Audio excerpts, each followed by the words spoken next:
Hi hello നമസ്കാരം. പുതിയ വീഡിയോയിലേക്ക് ഏവർക്കും സ്വാഗതം. ഇന്ന് നല്ല ഒരു ചെറുപയർ കറിയാണ് കേട്ടോ ഉണ്ടാക്കിയെടുക്കുന്നത്.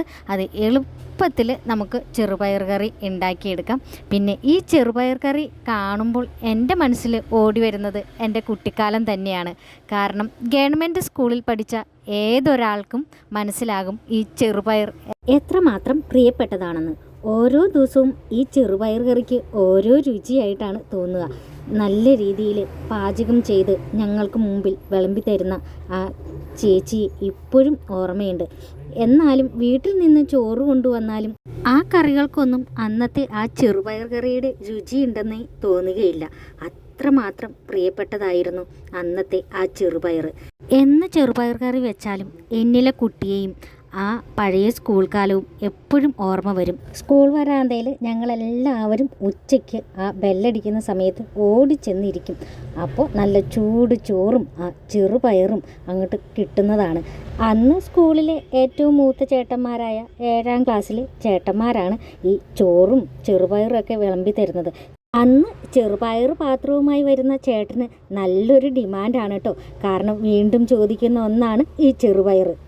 അപ്പോൾ നമുക്ക് ഇന്ന് ചെറുപയർ എങ്ങനെ ഞാൻ ഉണ്ടാക്കണേ എന്ന് പറഞ്ഞു തരാം. അതിനായിട്ട് ഞാൻ തലേ ദിവസം തന്നെ ചെറുപയർ വെള്ളത്തിലിട്ട് വെച്ചിട്ടുണ്ടായിരുന്നു.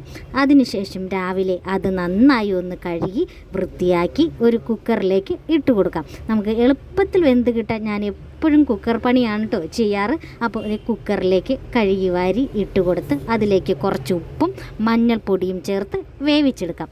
അത് നന്നായി വെന്ത് വന്നാൽ പിന്നെ നമുക്ക് ഇത് കടുക് താളിച്ച് എടുക്കേണ്ടതാണ്. ഇനി ഇത് കടുക് താളിക്കാനായിട്ട് ഒരു ചീഞ്ചട്ടി അടുപ്പത്ത് വെച്ച് അതിലേക്ക് ചെറിയ ഉള്ളി, വറ്റൽമുളക്, കറിവേപ്പില എന്നിവ നന്നായി ഒന്ന് മൂപ്പിച്ചെടുക്കുക. ഇനി ചെറിയ ഉള്ളി ഇല്ലെങ്കിൽ സവാളയാണെങ്കിലും മതി. ഞാനിവിടെ സവാള ചെറുതായി അരിഞ്ഞാണ്ടോ ചേർത്ത് കൊടുത്തിരിക്കുന്നത്. ഇനി ഇതിൽ നന്നായി വഴറ്റി വന്നാൽ ഇതിലേക്ക് കുറച്ച് തേങ്ങ ചിരണ്ടിയതും കൂടി ചേർത്ത് കൊടുക്കാം.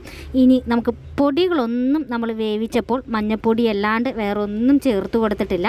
ഇനി കുറച്ച് പൊടിയും കൂടി ചേർത്ത് കൊടുക്കേണ്ടത് ആവശ്യമുണ്ട്.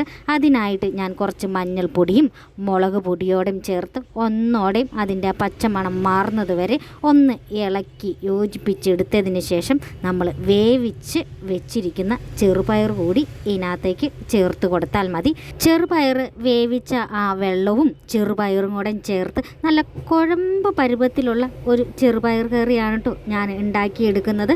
എന്നിട്ട് നന്നായി ചെറുപയർ ഒന്ന് ഇളക്കി നന്നായി യോജിപ്പിച്ച് കുറച്ച് നേരം കൂടി ഇതൊന്ന് അടച്ചു വെക്കണം.